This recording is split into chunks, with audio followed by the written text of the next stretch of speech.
Good morning, and thank you very much for joining us. I am Yori Folani. Hope you had a great weekend.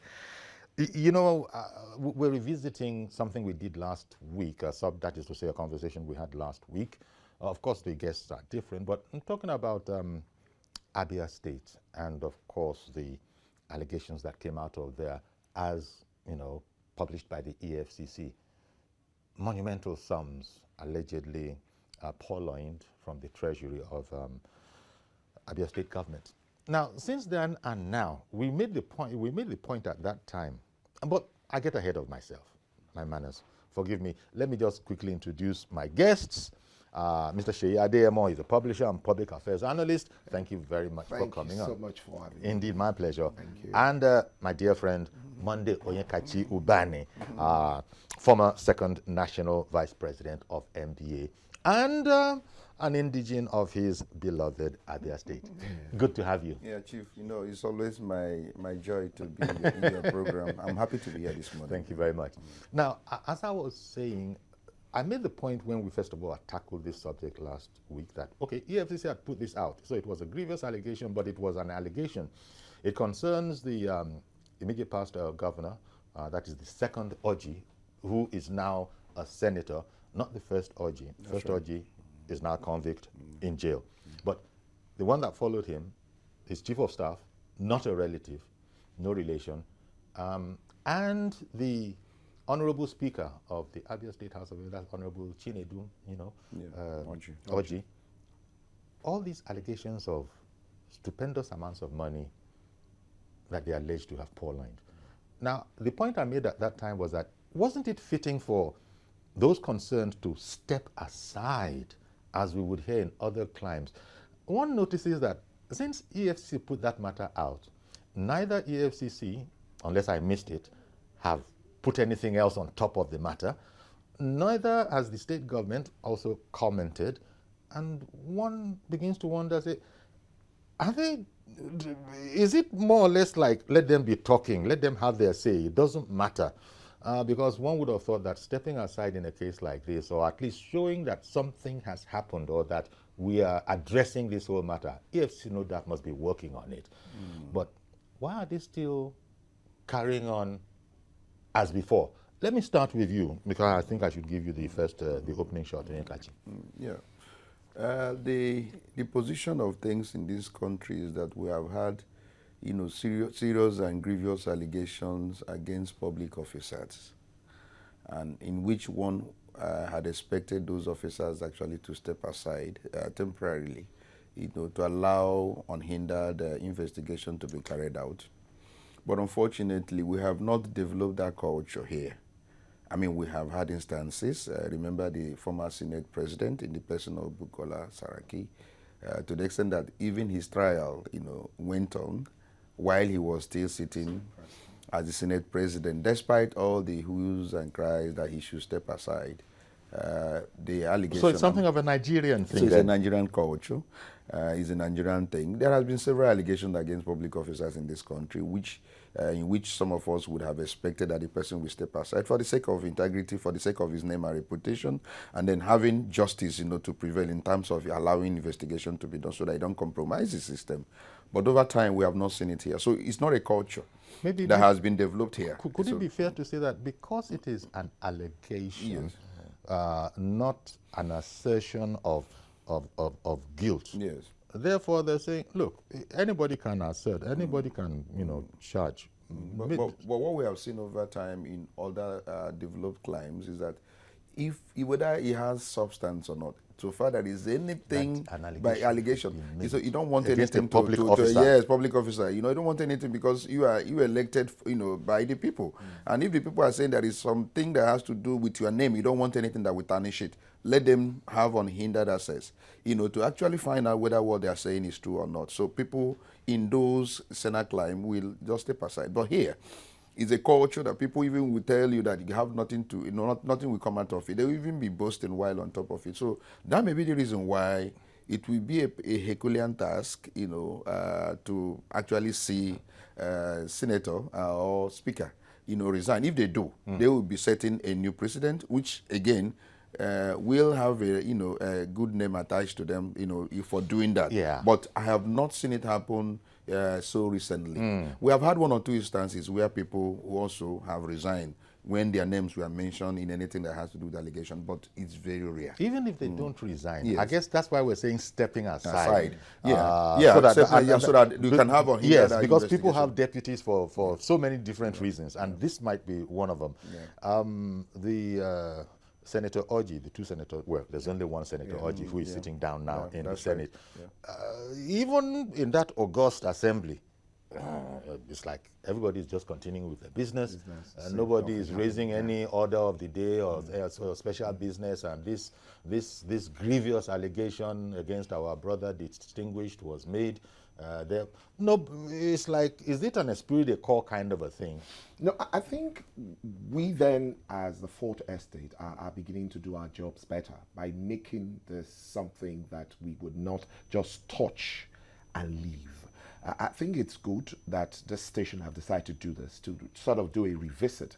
I think other people should also look at that extensively, because at the end of the day, what we need to do is to define the office of the people.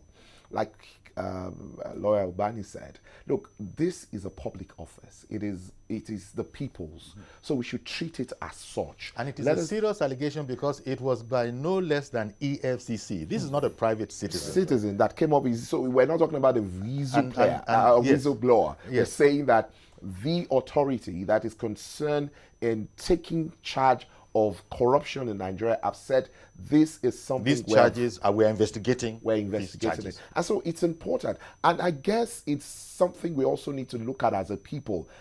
Can we then introduce this into their investigative procedures? In other words, when a charge is raised against you, maybe one of the things to do to help them, since they would not find it easy to resign, is to put it as part of the procedures or proceedings and say, don't get me wrong, I'm not talking about resignation yet. We're saying because that. resignation will come about when it is decided that they are indeed guilty of the charges.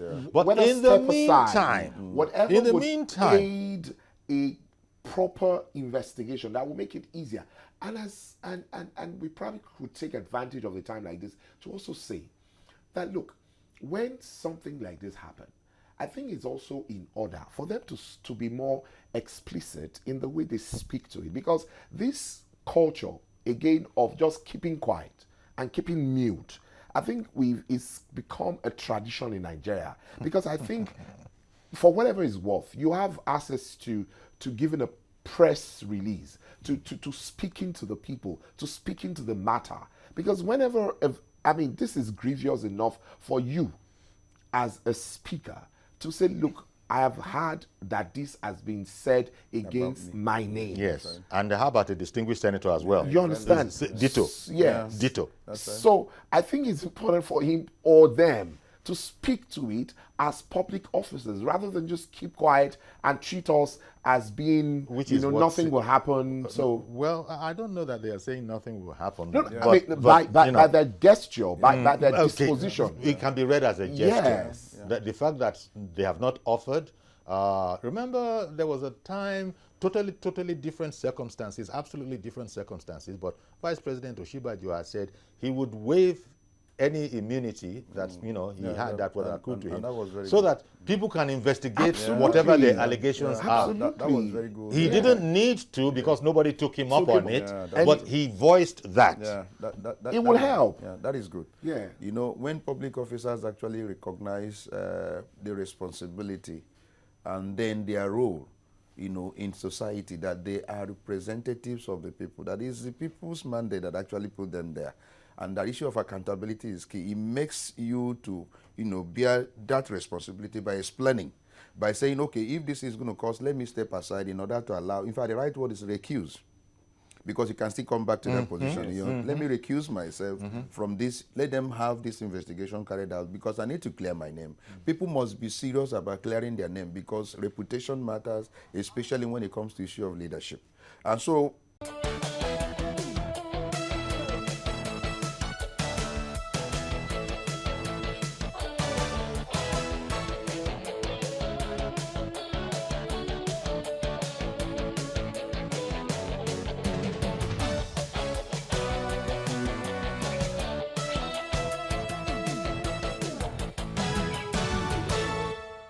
Okay, welcome back, and straight to Arochukwu, where Mazi Okorafor has been waiting for us. Good morning, Mazi. Good morning, sir. Good morning, our guests in the studio. Indeed, thank you very much. Mazi, how do you explain this silence in Abia? Let us face reality. After Sam Mbakwe, let Sam Mbakwe of blessed memory, and after Ogbonnaya Onu, after that, those people, there is nothing like governance in Abia State. Now, let me tell you, Ogbonnaya at least did something before he left the office. Now, since Ogbonnaya left, others started coming, all those are named them to president. Do you know that today in Abia State, my own twin sister, my own elder sister, some of them, they are being owed pension, some 28 months, some 12 months, some 18 months, up to today. Now, you ask yourself, all those money made for pensioners, who are responsible from that step to date, even the roads. Now, come to Abba. Abba is, that's when we talk about Abba is the capital of Abia State business. That is when you talk about business in West Africa, Abba. There is no good road in Abba. Are you talking about Area market? Are they saying not that there is no money budgeted for? When you come to Abba during rainy season, you swear never to go to that place because there is no road at all. But Mazi, Mazi, we know this because you've told us before. Ubani has been telling us. Other citizens have been telling us. Now, in the light of this, grievous allegations. Not the question of I told us. You see, federal government should inform all those things people listen. You know that 3 years ago, there was a write-up in National Daily about this issue. The Abians were dragging issue that the EFCC ignored it. Why did they ignore that from? Because had it been EFCC stepped into all this, right from that time, those write-ups were going on National Days. All these things could have been settled by now. At least some pensioners could have gotten their money. Okay. You know, even the chairman of the pension, he died because there was no money for him to go and take. Come on, look, Mr. Yori. But are they protesting? Mazi, the point I want you to address is that are Abians protesting this grievous allegation that how can those public officers continue without stepping aside?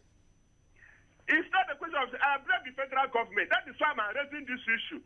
That 3 years ago, 2 years ago, they raised an issue on the national dailies. Why didn't the EFCC take action? Okay. Why are they coming now? Okay. I get what you're saying. Mr. Yori, hello, sir. Yes, Let me tell you. You saw that, no, I'm not sour because I'm under you.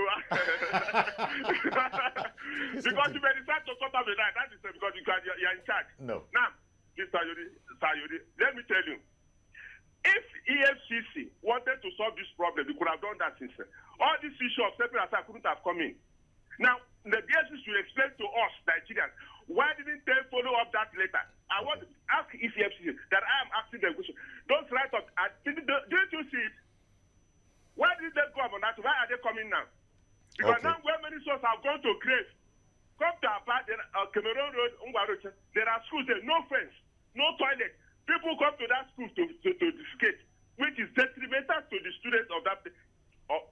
You see water, pipe-borne water in Abba are being commercialized. People will bore home. Okay. In short, it's too numerous. May God help all this country. EFCC should go back and bring all those newspapers who were complaining and find out the solution to that now. And find all these issues we are talking about. Somebody will come and see you, give him 10 years imprisonment. Not being paid. They should bring out that our money now or never. If they don't want to bring out, they should stop about all this investigating what? You have the evidence and say, what are you investigating? All right. Thank you very much, Mazi, as always. Thank you very much for your valued contribution. Well, I wasn't too happy with the answer I was getting from him, but I also understood him. Because my question was that, are there no societies, civil societies, or people saying that, wait a minute, this honorable speaker, you got to say to us, say something. Say it is a lie. Say it is my traducers. Say it is political enemies. But deafening silence. Yeah. What has happened over time is that there is a lot of threats and intimidation going on in Abia. Okay. Even when it was as bad as when Oji was in power. If you go to this newspaper Free Readers Association, that is where politics, is actually being discussed. I don't know. It happens all over the country. Yes. If you mention anything about government there, people will be looking at you. this man wants to die. Even under T.O.G's administration, people were so scared. People were cowed. You know that even when this news broke out, the entire newspapers in Abia, that was reporting this thing was bought up. No single radio, just hear me. No single radio or television has ever mentioned this issue of this, allegation. That EFCC allegation. Yes, up to now. This only on peripheral level. Nobody has come up. There is so much fear. I don't know. So you're not going to get the protest that I am saying. You may not be able. If you get it, it's God's grace, The point is that the people are so cowed. These guys are controlling them, not only physically, but spiritually. That is, it's only state that is so cowed with a lot of intelligent men and women. The most educated people in this country are from Abia. A lot of big men in this country are from Abia. But what they do is that they settle the leaders. Give them every month they have the allowances, so they can't in any way instigate anything. They can't say anything. If you even dare say it, they say, how dare you? How dare you? They look at you as somebody. Are you? So it's a dangerous enterprise. It's a dangerous enterprise. Kunle in Kaduna, good morning, sir. It's a dangerous enterprise. That's the right word. Kunle in Kaduna, good morning, sir. Good morning, Mr. Yori. And good morning to your guest, Mr. Sheyi, and my mentor, Barrister Ubani. Good morning, sir. Good morning, sir. Yeah, I call him a legal and character icon. God bless you, sir. Thank you, sir. The issue we are discussing, we are not here today. We have been saying that these people should step down, talking about names, integrity, whatever. On whom would they have integrity? Is it on Nigeria that we ourselves, that we are waiting to become like them? A lot of youth today are worse than those people we are talking about. I used to say something within my people that are ruling us now, they are not the ones that are ruling us in 1960. They are not there in 1950. So wait, Kunle. So what has happened to our war against corruption? Because what you seem to be saying is that which war? Those people that should be waging the war are envying those ones that are busy looting us, waiting for their turn. That's what you're saying. We don't have anybody that is waging war. Even when you ask EFCC to go and collect money in somebody's house, they will pick from it, they will declare the rest. So what I'm trying to tell you is that if we have people, if we have a sane community, where we have somebody who is insane, as of that person we have shame not to come back home. Don't forget that this is what we are talking about now. If the Oji went back to Abia now, they will be welcomed by drums and by trumpet. So that shows our Okay, thank you very much, Kunle. I beg your pardon for interrupting you. I beg your pardon, really. Thank you very much for calling in, Kunle. We got the point that you're making. And this just to now notify our viewers that we will continue with our international viewers, but on local transmissions, we've got a cutaway because we do have a special film, an Imo State special plenary session film. So that will be played. Our local viewers will be seeing that while we continue our conversation with our international viewers. And when it comes to the repeat, you see the full shebang, the full program. So the point he was making there. And it's, you see, because me, it was a bit depressing to me. Because it is. He said, who is fighting corruption? So at the end of the day. So I think this is something we need to... It's like he's saying, what corruption are you fighting? What corruption? As a people. I think it's something we need to take very, very seriously. So with private people and people who work in organizations like this, they have their key performance indicators. I've always asked, so where or how do we measure the key performance indicator of the public servants? Because those are critical things. And those are things we need to bring to the table. Because you see, if we do not clearly, and that's the only way to determine and make sure we get value from all of those people. But how do you do that? In a corporate organization, yep, you can, the administration can set it up properly. But in a political organization such as that. Have we asked ourselves ever before, what do we expect from a governor? So what do we expect from a Speaker of the House? Do we know? Are we able to determine it? Are we able to ask questions? Are we able to query some of these things? Because if we don't know... But you know the answer to all those questions you're asking now. You yourself, you know the answer to all those questions. The answer is we do not know. And so we should know. Those are things, if we're talking about... In the light of the fact, and I think I should use the word fact, that we are fighting corruption, I'm saying that I'm a bit astounded that that kind of an allegation by You no can't less fight than something EFCC you can't fight something you don't know. So has I'm gone saying unremarked by the entirety, apparently, of the Abia citizenry, and now Onyekachi is advising me that it can be a very dangerous enterprise. Mr. Joshua in Irewolide, good morning, sir. Good morning. How are you? Thank you very. You sound a bit exasperated. Me, no problem. I have already told you that corruption should be a national culture. Well entrenched in our constitution. But look at the silence. Joshua, look at the silence. I said I have told you corruption should be in our constitution. They should stop wasting our money. We have meager resources. We borrow money and be wasting money celebrating thieves. And then now all these people they are alleging have stolen money will become celebrities. That is the point. You will see them being celebrated in media. Everybody now they will give them one chieftaincy title upon our money. Why don't we nationalize corruption? Why? No, we can't. What is our problem? Why? People are being killed for asking questions. Yes. You see, Barrister Obani is one man, but I can tell you he has a family. He will save his head. If he shouts too much, they will come after him. Or anybody what he has said. He knows the terrain. He says it is his considered opinion that perhaps people fear that it can be a dangerous enterprise to now come out and be protesting that we want to have your comment one way or the other. So is very, very, very, very dangerous. Very dangerous. You see, the corruption is owned by the people. Those that are in government are just representing the character of the people. So, sorry, sir, for what you just said, it therefore means that unless and until the people say no more corruption, then corruption will be on the way out. Uncle Yori, absolutely. Absolutely. See, in our local communities, we see what is going on. Little money within the estate, some people gather themselves and chop it.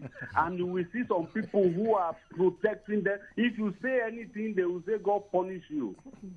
They are waiting for their turn. Well, maybe those who are fashioning, thank you very much for calling in, Mr. Joshua. Well, those who are fashioning the strategy in this war, just like the war against insurgency is going on, there are people fashioning. Those who are fashioning it, hopefully they are also listening to all of this. And whereas we're parroting that we're fighting corruption, a point that I don't think we can just throw away is being made that unless and until the people say no more to corruption, that's when corruption will be on the way out. Where was? But because there's an allegation now. Yes, that all of us are culpable, all of us are guilty. Absolutely. So we need to start to ask ourselves, the interesting thing, as a people, and that's why we're quiet. Going back to our history, it is interesting to note that we were not as corrupt. And so the question we need to ask ourselves was, what was the awareness? What was the knowledge? Why did people then say, this person in this estate or in this area is like this, and there was a pointing. But right now, all of a sudden, it is those people who are corrupt that are celebrated even in our local areas. So those are things we need to start to understand. That's why I said, let us all bring to the table what is expected of the chairman of even the association, so that when he starts to veer away, all of us will see clearly, and it is easy to identify. Yeah, but when you're doing your campaign, your campaign, everybody is going to say, I'm going to be a holy angel once I arrive. Nobody is going to say to you that as soon as I get a chance, I'm going to be ripping off. We all know system. That. When Mr. Yakub, sorry for keeping you waiting, sir. Good morning. Yeah, very good morning, sir. And good morning to Barrister Obani and the other guests. Good morning, Noga Yakub. Let me start by saying that I got to disagree with my brother, Reverend Dominic, my friend, that Barrister Obani is also silent. I disagree with him. I follow Barrister Obani everywhere, anytime I have opportunity to listen to both radio and television stations, not only even TVC. He always shouting that Abia State is underdeveloped. It can be, maybe it is only one voice that people used to be heard. It is unfortunate that President Dominic does not. But Ubani is only one voice. Where are all the other Abians? Why are they not angry? Chief Jori, Pastor Ubani just said it earlier, that people are afraid of their life. Okay. It is only because Barrister Ubani itself is always staying in Lagos much more than the time that he spent in Abia State. I was in the village here recently. I go home regularly too. Yes, It's only God is my protector. Barrister Ubani, you go village occasionally. Yeah. You spend some months occasionally in Abia State. Yeah. I don't think you stay in Abia State as you stay in Lagos. Barrister Ubani could have been received a threatening call from these guys. See, let me tell you, there was a time in this country, the whole vice president of this country says that I want to leave my immunity in order to clear my name in the court of law. Yes. Even though the law does not say he should do that, but he said it publicly. That was how sure he was. My immunity should be set aside. Yes, let me face the court. Let me clear my name. Those are the people who have integrity. There was a time in this country, Barrister Ubani, same your state. A governor, even the sitting governor of that state presently, during the electionary period, he drove a whole trailer of kerosene to that state and beginning to distribute kerosene to people. Yeah. Where is the kerosene today? He distributed a liter of kerosene, 5 liters to them. You know, that's for him to get their vote. And then when he got the vote now, we can only know himself, the atrocity that he committed now when he left the office, because he's only have immunity now. So, Mr. Yori, let me crown it all. Now, the EFCC have a lot to do. I believe that the Speaker of Abia State of Assembly does not have immunity, including his father does also not have immunity. They should be doing their very investigation thoroughly before they take them to court, so that they will not have alternative to escape. Yeah. So the Abia people should be speak up. Whether you speak up, one day you are going to die. If we don't speak up, we are going to die. So we think that it's only God Almighty take life, not individual. Speak up, because you need development in that state. Thank and God bless you. Thank you very much. That was a good Thank you very much. If it is indeed true that people are being cowed in Abia, but I don't imagine that people can. An Abian is not easy. You can't.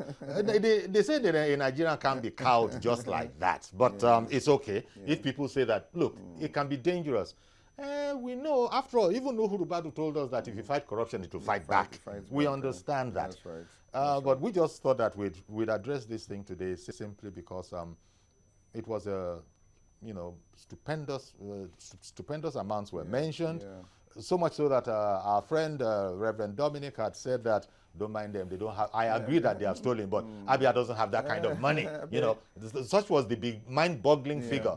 But then, why are people not asking questions? Well, you've provided the answer. Perhaps those who are fashioning the whole war against corruption, maybe they should just add that. Well, even though we go around as a civilized people, all of us, apparently they know that their own first duty is their own security. Yeah. And if people feel that gathering together like this to say that this is not right and we demand an explanation, it can be dangerous, then I wonder what this whole fight about corruption is all about. Really. That's correct. Yeah. I agree with you, Yori. One of the things I also want to say before we close is that the strategy for fighting corruption, to me, is a bit faulty. We not only get those who are alleged to have committed corruption into the dock, we must devise a strategy where we make it very practically impossible for act of corruption to thrive. Yes. This issue of security vote, we've said it. Yes. It's not covered by any law. The issue of awarding contract, these guys can award and do anything and nobody brings them to account. We must stop all this. It's because of what is available to public officers is what makes them to rig election. They kill, they manipulate the electoral process. The moment we get it right with what these guys eat when they get there, we will get our electoral process right. Let me take Kayode in the UK. That's our last caller today. Good morning, Kayode. Good morning, Uncle Yori. Thank you very much for calling in. Good morning. Ubani and our other guests. Yes. Good morning, now, Mr. Adeyemo. Barrister Ubani, sir. I want to congratulate him this morning yes, sir. for the endorsement of Reverend Dominic. That is the way I see it. Reverend Dominic have endorsed your voice. as a voice that cannot be neglected. Right. That is adding value to your status. I followed you a lot. I respect your supreme knowledge. I respect your patriotism about Nigeria. Right. And for today that you are from Abia, I think I respect you.